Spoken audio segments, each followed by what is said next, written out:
Hiya guys, welcome to video number 6, Optimal Nutrition for Diabetics, part 3, and today we're going to cover carnivore. Okay, so what is carnivore? It is probably the most simplest out of all the three parts of these videos in terms of nutrition, because you are essentially just eating meat and eggs and maybe cheese if you're going to incorporate that. But the main thing about it is completely zero carb. Okay, so we've had low carb, roughly around 150 grams of carbs, maybe a bit less. We've had the ketogenic diet, which is predominantly under 30 grams, under 20 if you can. This is the next and final step in trying to get as low carb as you possibly can by eliminating all foods that have carbohydrates in them. So if you've come from a ketogenic standpoint, where you're still eating vegetables, and you've been logging your nutrition, you'll maybe find that you're getting probably on average 10 to 15 grams of carbs out of those veggies that you've been having. Now that we take the vegetables out of the equation, you're getting literally zero carbohydrate. Okay, so I've only been doing this for a short while. Okay, and I have been doing keto for quite a long time, 4 years roughly now, and I still found that the carbohydrates and vegetables, they would factor in my blood sugars just creeping up that wee bit too much that I didn't want in my own personal control.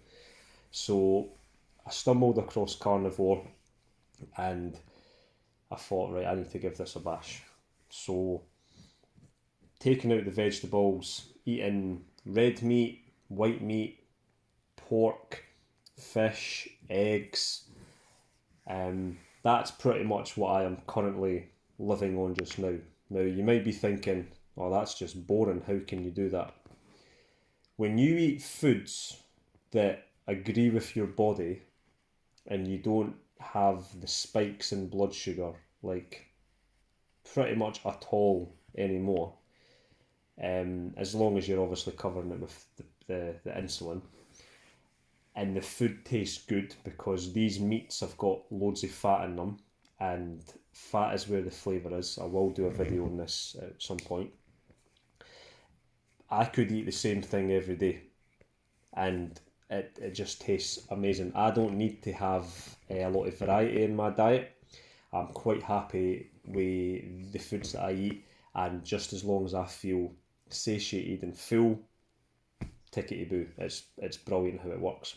So, with removing those small amounts of carbohydrates that we get from vegetables, the spikes in the blood sugar, or the small spikes that might still be happening, can completely go.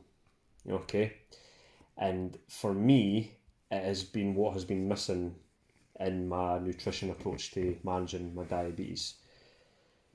Now, contrary to popular belief, red meat isn't bad for us. Okay, I know you might be thinking, well, there's studies out there that say it's linked to cancer. However, it's up to you what you want to believe. It's like, all this is like a religion. Okay, if you have a religion and you follow it and that's what you believe in, that's great. I have done extensive research on all different angles of low carb nutrition, and basically the things, the areas that I follow, they trump everything in terms of the data and information that comes out on the negatives of having red meat. Okay, so I've said in other videos, don't just take my word for it. Look into this on your own part and see what you think. Now, this way of eating isn't for everybody, but I have had great blood glucose control on it. Body fat actually drops even easier, and it's just, it's the original human diet. It is what mankind first done. We were originally hunters and gatherers. We would only gather food like berries and vegetables, nuts, stuff like that grew seasonally. So it wasn't around all the time like it is on an arm's reach on a shelf right now because of all the shops. We used to just hunt for our meat. We would eat it nose to tail, and then we might not need to eat for another day or two. So one thing I've not actually covered in this 3-part video series of optimal nutrition for diabetics is intermittent fasting.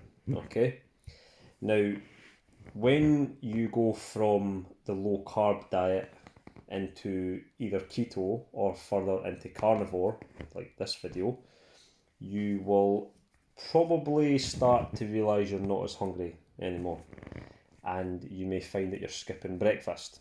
Don't worry about it, it's not a bad thing. There is a major misconception that breakfast is the most important meal of the day. You've just slept for probably 6, 7, 8 hours. You're totally recharged when you wake up. Why do you need energy? You're energized now.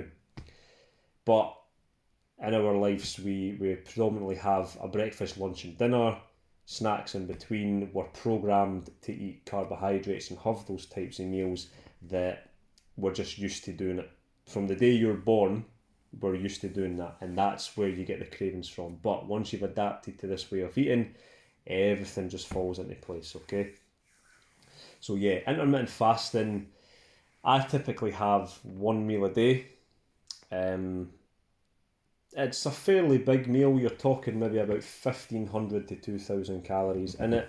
I have all my protein in that meal, and I have all my fats. So all my nutrients come under that one meal. This keeps my blood sugars under control all day. I don't have the spikes that can sometimes happen after having food or even low carb foods if you've no matched it right with the insulin, because in the last video I spoke about protein starting to do that. And yeah, I train fasted as well. I have enough energy to get through my workouts and build muscle and perform efficiently. So that, just as a wee side note, that's what intermittent fasting does, and you'll probably find if you do keto or you do carnivore that that comes into play, and it works wonders for diabetes control as well. Okay, so maybe a quicker video this time. That's pretty much it on the carnivore diet. For me, it works wonders. For some of you might try it and find it's great, but maybe going for the ketogenic approach is a better one just for your lifestyle, or even just wavering between that and slightly higher carbs but still keeping it within the low carb threshold works really well for you. So once again, if you enjoyed this video, make sure to give it a wee like and subscribe and share with anybody that's diabetic, type 1 or 2, that feels that they get a lot of benefit and support from watching this channel. Okay, see you later.